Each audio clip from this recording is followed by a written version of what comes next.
আচ্ছা, যারা জেক্সপো বা আইটিআই হচ্ছে ফর্ম ফিল আপ করেছিলে, তোমাদের ফাইনালি ফার্স্ট অ্যালটমেন্ট কিন্তু চলে এসেছে। তো যাদের ফার্স্ট অ্যালটমেন্ট এসছে তারা অ্যাকসেপ্ট করবে না আপগ্রেড করবে? মানে যারা হয়তো পছন্দ হয়নি কলেজটা কিন্তু পেয়ে গেছো, তারা কি করবে? যাদের পছন্দ হয়ে গেছে কলেজটা, এবারে তোমরা কি করবে? যাদের কোনো কিছুই আসেনি, কোনো অ্যালটমেন্টই আসেনি, তারা কি করবে? সমস্ত জিনিসটাকে নিয়ে কিন্তু আজকে আমরা আলোচনা কিন্তু করব। ঠিক আছে? তো যাদের অ্যালটমেন্ট এসছে তাদের জন্য ভিডিওটা ইম্পর্টেন্ট, এবং যাদের অ্যালটমেন্ট আসেনি তাদের জন্য কিন্তু ভিডিওটা সমানই কিন্তু ইম্পর্টেন্ট। ঠিক আছে? তো প্রথমে হচ্ছে আমরা দেখতেই পাই অ্যাকসেপ্ট বা আপগ্রেড কি করবে, এবং যাদের অ্যালটমেন্ট আসেনি তারা কি করবে, এই নিয়ে আজকে আমরা কথা বলবো। তো আজকে আমরা প্রথমে দেখবো যে অ্যাকসেপ্ট এবং আপগ্রেড, মানে যাদের এখানে অ্যালটমেন্টটা এসেছে তারা কি করবে, সেটা নিয়ে আজকে আমরা প্রথমে বেসিক্যালি কথা কিন্তু বলবো। ঠিক আছে?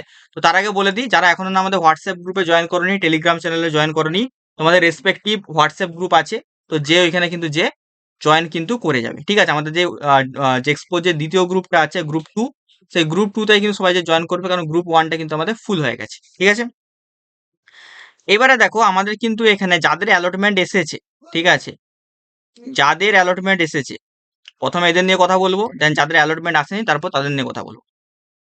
যাদের অ্যালটমেন্ট এসেছে, যাদের অ্যালটমেন্ট এসেছে, ঠিক আছে, তারা কি করবে? তো দেখো তোমাদের কাছে এখন দু রকমের ক্যান্ডিডেট আছে। অনেকের এমন ক্যান্ডিডেট আছে যাদের ওই কলেজটা পছন্দ, যেই কলেজটা তোমরা পেয়েছো সেই কলেজটা আমাদের পছন্দ। এমন অনেক ক্যান্ডিডেট আছে যারা যেই কলেজটা পেয়েছো ওটাতে তোমরা ভর্তি হতে চাইছো না। এইরকম দু ধরনের কিন্তু ক্যান্ডিডেট কিন্তু আছে। তো যারা কলেজটা পছন্দ, এই কলেজেই তোমরা ভর্তি হবে, তারা কিন্তু এখানে অ্যাকসেপ্ট করবে, এবং যাদের কলেজটা পছন্দ নয়, তোমরা আরো উপরের কলেজ দেখতে চাইছো, তারা কিন্তু আপগ্রেড করবে। এবারে আপগ্রেড কি, এই আপগ্রেডের ব্যাপারটা কি সেটা নিয়ে আমি পুরোটা আসছি, আপগ্রেড মানেটা কি আর এই অ্যাকসেপ্ট মানেটা কি। ঠিক আছে? এই দুটো জিনিস নিয়ে আসছি। তো দেখো প্রথমে বলে দিই অ্যাকসেপ্ট।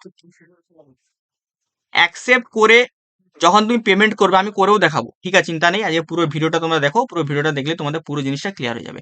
এই অ্যাকসেপ্টটা যখন তুমি করবে তখনই কিন্তু তুমি কিন্তু ওই কলেজে ভর্তি হয়ে গেলে, ওই কলেজে ভর্তি হয়ে গেলে অনলাইনে। এবার তোমাকে ওই কলেজে যেতে হবে ফিজিক্যালি। কি বললাম? ওই কলেজে তোমাকে ফিজিক্যালি যেতে হবে। ঠিক আছে? এবারে আপগ্রেডেশনের ব্যাপারটা কি, ভালো করে বুঝে নাও, এটা কিন্তু খুবই একটা ইম্পর্টেন্ট জিনিস। এই আপগ্রেডেশনের ব্যাপারটা কিন্তু অনেকে বুঝে না। তো দেখো আপগ্রেডেশন করা মানে কি, সাপোজ ধরো তুমি এখানে চয়েস ফিলিং করেছো, 5টা চয়েস ফিলিং করেছো, 1 নম্বর চয়েস, 2 নম্বর চয়েস, 3 নম্বর চয়েস, 4 নম্বর চয়েস, 5 নম্বর চয়েস। আপগ্রেড করা মানে কি, যদি তুমি এই 1 নম্বর কলেজটা পেয়ে গেছো তাহলে তোমার কিন্তু আপগ্রেডের অপশনটা দেখাবে না। ঠিক আছে? তুমি যদি 1-এর থেকে নিচে মানে 2, 3, 4, 5 এরকম কোনো কলেজ পেয়েছো, তাহলেই কিন্তু তোমার কিন্তু আপগ্রেডের অপশনটা দেখাবে, মানে নিচে যত কলেজ পেয়েছো 1-এর নিচে সব কলেজগুলোর জন্য আপগ্রেড করা দেখাবে। মানে সাপোজ ধরো এখানে তুমি হচ্ছে একটা XYG কলেজের এবি ডিপার্টমেন্ট পেয়েছো। ঠিক আছে? এবারে তুমি চাইছো আমি এটা আপগ্রেড করব। আপগ্রেড মানে কি, এই উপরের কলেজটা আমি পাই কিনা পরের রাউন্ডে সেটা আমি চেক করব, তাহলে তুমি এখানে আপগ্রেড করবে। এবার অনেকের কোশ্চেন আছে, দাদা আমরা ধরো আপগ্রেড করলাম কিন্তু ওই উপরের কলেজটা পেলাম না, মানে আরো কোনো বেটার কলেজ পেলাম না, কিন্তু তাহলে কি আমাদের এই কলেজটা কি থাকবে যেই কলেজটা আমরা এই নর্মাল রাউন্ড 1-এ পেয়েছি? হ্যাঁ, অবশ্যই থাকবে। এই জন্যই আপগ্রেড করার অপশনটা। তো আপগ্রেড কারা করবে? যারা দেখতে চাইছো যে যেই কলেজটা আমরা এখন পেয়েছি তার থেকেও বেটার কলেজ আমরা পেতে পারি কিনা। আর একটা কথা বলে দিই, যেই কলেজটা তোমরা পেয়েছো তার উপরের কলেজই তোমার কিন্তু পরের রাউন্ডে আসার চান্স থাকবে। কি বললাম ভালো করে বুঝলে? যেই কলেজটা তুমি এখন বর্তমানে পেয়েছো তার উপরের কলেজগুলো পাওয়ারই কিন্তু তোমার চান্স থাকবে, আর নিচের কলেজ কিন্তু তুমি আর পাবেন। ঠিক আছে? মানে নিচে যেই কলেজটা বর্তমানে, এটা প্রেজেন্ট, প্রেজেন্ট কলেজ, এই প্রেজেন্ট কলেজের থেকে নিচে যেই কলেজগুলো তুমি সাজিয়েছিলে সেই কলেজগুলো তুমি আর পাবে না, তুমি শুধুমাত্র উপরে কলেজটাই পাওয়ার চান্স থাকবে। তো রাউন্ড 2-তে যদি তুমি উপরে কলেজটা পেয়ে যাও, ভালো হয়ে গেল, তুমি ওই কলেজে ভর্তি হতে পারবে। আর যদি ওটা না পাও তাহলে তুমি এই কলেজটাই পেয়ে গেলে। এবার এখানে আরেকটা কেস আসছে, সাপোজ ধরো এই যে কলেজটা তুমি পেয়ে গেলে, পাওয়ার পর তোমার কিন্তু আর দুটো অপশন থাকবে না। যদি তুমি এই কলেজটা থেকে উপরের কলেজ রাউন্ড 2-তে পেয়ে যাও, তাহলে যেই কলেজটা পাবে সেই কলেজেই তোমার কিন্তু যে অ্যাডমিশনটা নিতে হবে। তোমার পুরনো যেই কলেজ, সেই পুরনো কলেজ কিন্তু তোমার আর থাকবে না। বোঝা গেল ব্যাপারটা? কারো কোনো অসুবিধা নেই? যদি অসুবিধা থাকে কমেন্ট বক্সে কমেন্ট করে আমাকে জানাবে। তাহলে আপগ্রেডটা কাদের জন্য? যারা এই মুহূর্তে কলেজ পেয়েছো কিন্তু আরো ভালো কলেজ, মানে যেই কলেজটা পেয়েছো তার উপরের সারির কলেজ। এখানে ভালো কলেজ মানে কি, যেই তুমি যত নম্বর চয়েসের কলেজটা পেয়েছো তার উপরের চয়েস। সাপোজ তুমি 10 নম্বর চয়েসের কলেজটা পেয়েছো, তার মানে কি 9, 8, 7, 6, 5, 4, 3, 2, 1 এই কলেজগুলো পাওয়ার তোমার চান্স থাকবে তুমি যদি আপগ্রেডেশন করো। যদি তুমি পেয়ে যাও তাহলে ওই কলেজে তোমাকে ভর্তি হতে হবে, মানে উপরে কলেজে ভর্তি হতে হবে, তখন আর নিচের অপশনটা থাকবে না। ভালো করে বুঝে নাও, নিচের অপশনটা কিন্তু তখন আর থাকবে না। এর উপরে যদি যখনই তুমি কলেজটা পেয়ে যাবে এই নিচের অপশনটা অটোমেটিক ডিলিট হয়ে যাবে। কিন্তু যদি তুমি উপরের অপশন না পাও কোনো, তাহলে তুমি কিন্তু নিচের অপশনটা কিন্তু তোমার থাকবে, এই কলেজে যে তুমি অ্যাডমিশনটা নিতে কিন্তু পারবে। আশা করি ব্যাপারটা ক্লিয়ার হয়েছে আপগ্রেডের ব্যাপারটা। এবারে দেখো এখানে আমি তোমাদেরকে দেখিয়ে দিচ্ছি তোমাদেরকে ভিডিওতে। দেখো যখনই তুমি এখানে ওয়েবসাইটে আসবে, application log in for choice filling, এখানে তুমি সাইন ইন করবে। সাইন ইন করার পরে তুমি তোমাদের এই পেজে চলে আসবে। দেন এখানে থাকবে পলিটেকনিক ফার্স্ট ইয়ারের seat allotment for polytechnic first year. তুমি যদি আইটিআই হয়ে থাকো এখানে আসবে seat allotment for ITI M group বা আইটিআই ই গ্রুপ। সিম্পলি তোমরা এখানে seat allotment for polytechnic first year এখানে ক্লিক করবে। ক্লিক করার পরেই দেখো তোমার এখানে নাম দেখাবে। কি দেখাবে? নাম দেখাবে। এখানে দেখো কি লেখা আছে সেটা ভালো করে পড়ে নাও। Review your allotted seat as detailed below, you have been allotted a seat at your choice preference number 3। মানে এই যে স্টুডেন্টটা, সেই স্টুডেন্টটা 3 নম্বর সিটটা পেয়েছে। মানে কি এর উপরে আরো তার দুটো সিট আছে, তার দুটো প্রেফারেন্স আছে। You can choose upgrade option to get higher prioritize. মানে কি আপগ্রেড করলে তুমি হায়ার এজ, মানে 3 নম্বর পেয়েছে মানে কি 2 আর 1টা পাওয়ার চান্স থাকবে, কিন্তু নিচের গুলো তুমি আর পাবে না। from your given choice at next phase or counseling or choose accept to get admission presently allotted seat। এবং তুমি যদি অ্যাকসেপ্ট করো তুমি প্রেজেন্ট যেই সিটটা পেয়েছো এই সিটে তুমি অ্যাডমিশন নিয়ে নেবে। তো দেখো এই ছেলেটা রাজা রঞ্জিত কিশোর গভর্নমেন্ট পলিটেকনিকে ইলেকট্রিক্যাল ইঞ্জিনিয়ারিং স্টেট কোটাতে অ্যালোটেড হয়েছে এবং এর কাছে অপশন আছে আপগ্রেড বা অ্যাকসেপ্ট। এ যদি এখানে অ্যাকসেপ্টে ক্লিক করে, অ্যাকসেপ্টে ক্লিক করে যদি কনফার্ম করে যদি ও যদি পেমেন্ট করে দেয়, 800 টাকা পেমেন্ট করতে হচ্ছে। 800 টাকা পেমেন্ট করলে তুমি তোমার এখানে অ্যালটমেন্ট লেটারটা ডাউনলোড করতে পারবে এবং অ্যালটমেন্ট লেটারটা ডাউনলোড করে বাকি যে ডকুমেন্টগুলো আমি বলেছি, বাকি যত ডকুমেন্ট বলে সেই ডকুমেন্টগুলো নিয়ে ফিজিক্যালি তোমাকে যেই কলেজ তোমার লেখা থাকবে সেই কলেজে তোমাকে ফিজিক্যালি কাল তোমাদের রবিবারও কিন্তু কলেজ খোলা থাকবে। কি বললাম? রবিবারও কিন্তু কলেজ খোলা থাকবে। রবিবারের মধ্যে রবি সোম যে তোমার 4 তারিখ পর্যন্ত ডেট আছে, 4 তারিখের মধ্যে তোমাকে ওই কলেজে যে অ্যাডমিশনটা আবার ফিজিক্যালি নিতে হবে। এখানে তুমি এটা অনলাইনে অ্যাডমিশন হলো, দেন সেখানে যে ফিজিক্যালি তোমার অ্যাডমিশন হয়ে যাবে। ঠিক আছে?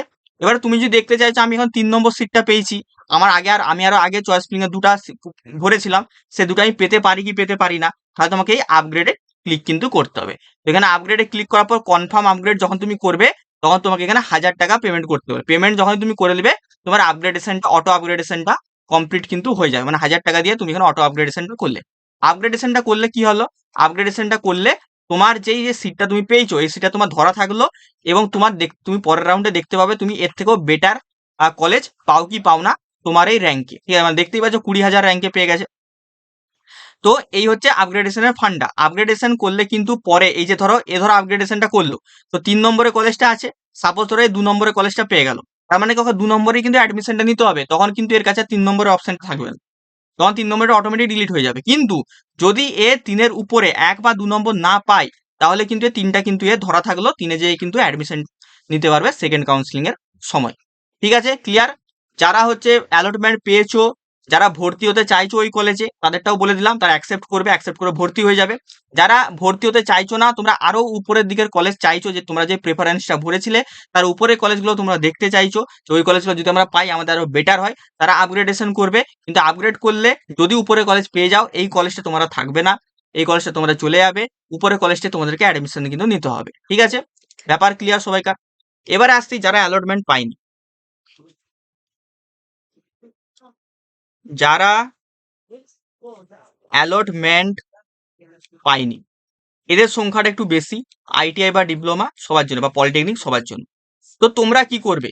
তো দেখো ভাই, এখনো পর্যন্ত আমাদের কাছে যতগুলো স্টুডেন্টের খবর আছে অনেকেরই কিন্তু হচ্ছে অ্যালটমেন্ট প্রথমে আসছিল না, পরে পরে কিন্তু তারা লগ ইন করে চেক করে তাদের কিন্তু অ্যালটমেন্ট কিন্তু আসছে। তো তোমরা আজকে মোটামুটি রাত 12টা পর্যন্ত তোমরা দেখো ওয়েবসাইটটা, বারবার লগ ইন করে চেক করো। আশা করি যদি তোমাদের অ্যালটমেন্ট চলে আসে তাহলে খুবই ভালো, তোমাদের অ্যালটমেন্ট চলে এসছে। এবারে তুমি ডিসাইড করবে ওখানে ভর্তি হবে না আপগ্রেড করবে, সেটা তুমি ডিসাইড করবে। যদি ইন কেস না আসে, রাত 12টা বা কালকের দিন পর্যন্ত যদি না আসে, তাহলে কিন্তু তুমি ভেবে নেবে তোমার রাউন্ড 1-এ বা ফার্স্ট চয়েস ফিলিং এ তোমার কোনো কলেজে তোমার অ্যালটমেন্ট আসেনি। তো এখানে ভয় পাওয়ার কিছু নেই, এখানে ভয় পাওয়ার মতো কোনো জিনিসই নেই। মানে কি তুমি অটোমেটিক রাউন্ড 2 এর জন্য এলিজেবল, মানে রাউন্ড 2-তে তোমার কিন্তু অ্যালটমেন্ট কিন্তু আসবে। বোঝা গেল ভালো করে? কি বললাম? রাউন্ড 2-তে কিন্তু তোমার অ্যালটমেন্ট আসবে। তো ভয় পাওয়ার কোনো দরকার নেই, তুমি কিন্তু রাউন্ড 2 এর জন্য কিন্তু এলিজেবল কিন্তু অটোমেটিকলি কিন্তু হয়ে যাবে। ঠিক আছে, তাহলে এই ছিল আমাদের বেসিক্যালি আজকের ভিডিও। তোমাদের কেমন লেগেছে সবাই কিন্তু আমাকে জানাবে। ঠিক আছে, আর একটা করে ভাই লাইক করে দিও, তোমাদের বন্ধুদের সাথে একটু শেয়ারও করে দিও, কারণ এত কষ্ট করে তোমার জন্য ইনফরমেটিভ ভিডিওগুলো আমি বানাচ্ছি। এরম ভিডিও হয়তো হচ্ছে কেউ বানায় না, সবাই লাইভে চলে আসে, লাইভে চলে এসে বকতে থাকে, কিন্তু আমি কিন্তু তোমাদের জন্য এই ধরনের কিন্তু ভিডিওগুলোও কিন্তু বানাতে কিন্তু থাকি। ঠিক আছে, তো আশা করি সবাই ক্লিয়ার আছে। তো চলো দেখা হবে তোমাদের সাথে অন্য কোনো একটা ভিডিওতে। টাটা।